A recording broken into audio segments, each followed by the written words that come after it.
Back to tomorrow's presidential debate. Matt Lewis, your latest article for the Daily Beast is entitled, Trump's Debate Prep is Whining and Making Stuff Up. And I'll add to that, just attacking people all around for victimizing him. It's the same thing. He's such a victim. He's all such over a again. Such a snowflake. Yeah. So look, what's I think there's a pattern like? here, right? Whether it's an election like the 2020 election, whether it's a trial like the New York hush money trial, or whether it's the debate, Donald Trump doesn't wait until he loses to start complaining and arguing that the thing is rigged. He is pre-spinning.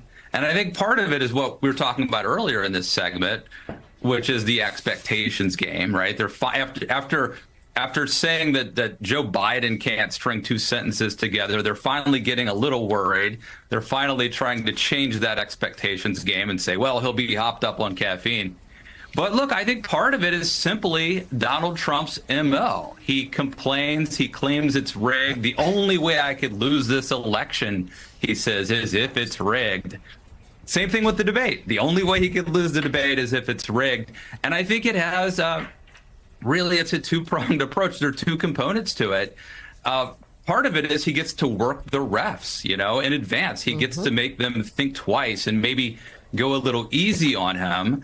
And then the second is, if Donald Trump, in fact, loses the debate, then he has already laid the groundwork for saying, well, it was rigged. It was always rigged. It was rigged the whole time. Here's the problem. It kind of is rigged. Joe Biden outmaneuvered Donald Trump. The timing of this debate, the rules of this debate, those were all set by Joe Biden because Donald Trump allowed it to happen. Joe Biden's team, I think, really outsmarted and outmaneuvered Donald Trump. And if he goes on to lose, there will be one person to blame, Donald Trump. And I think Republicans, rather than blaming the moderators or Mountain Dew, should blame Donald Trump for that. So, Sam Stein, we know that tomorrow night is a moment for President Biden to reassure Americans that he's still up for the job. As we've discussed, He did so at the State of the Union. He has another opportunity to do that tomorrow. But it's also a chance for him to really go on the attack. And curious to get your analysis here. But what buttons he should push? What lines should he pursue in going after Trump? And it could be January 6th. It could be democracy. Certainly abortion rights. How do you anticipate it going?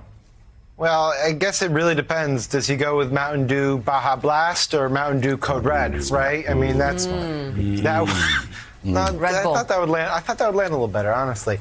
I think I was too removed from the opening of the show. Look, I think the honest answer to your question is they want to create a contrast, right? I mean, this is a classic sort of referendum versus contrast conundrum that they have. They don't want this race to be a referendum on his record as much as they think his record is great.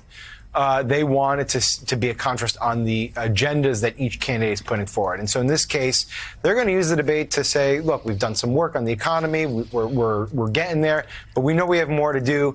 And Donald Trump would send us back, frankly, that his policies are inflationary, right? They're going to say our foreign policy, we've made tough decisions. We've stood up the NATO alliance against Russia.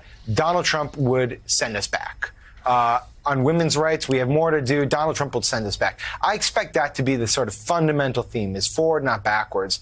And frankly, that's probably the best one to play for Biden because they need the electorate to be focused not on Biden so much, but on Trump. And finally, I'll just say this.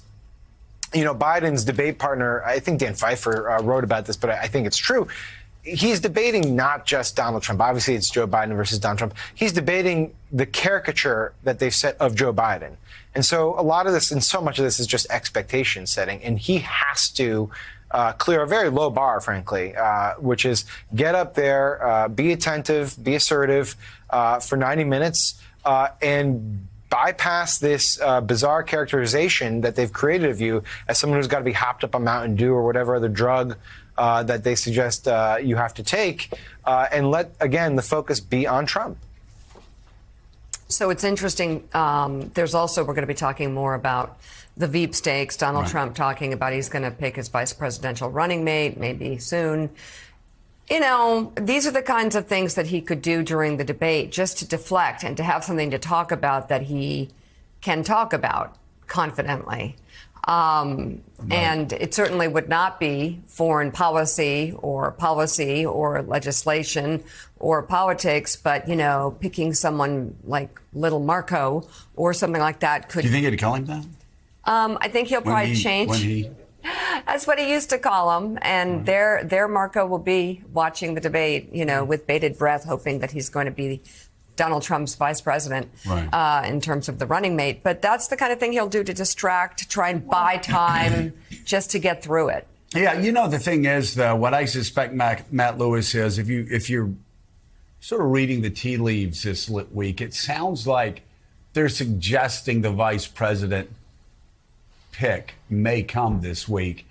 And if so, that's one more way they're hedging against a really bad debate loss. So what you do is, if you get really bad headlines coming out of the debate on Friday morning, you make sure that throughout the weekend, they're not talking about the debate. Instead, they're talking about your vice presidential pick. So again, even the leaking of that as a possibility shows they're scared. I mean, they're really scared Donald Trump is going to blow this thing.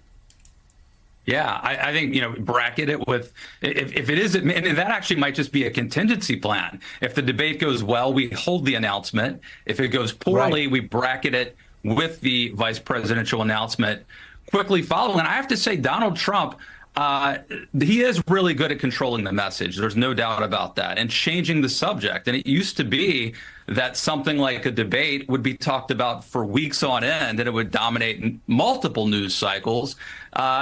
That may not be the case. It may be that he says or does something either important or just crazy.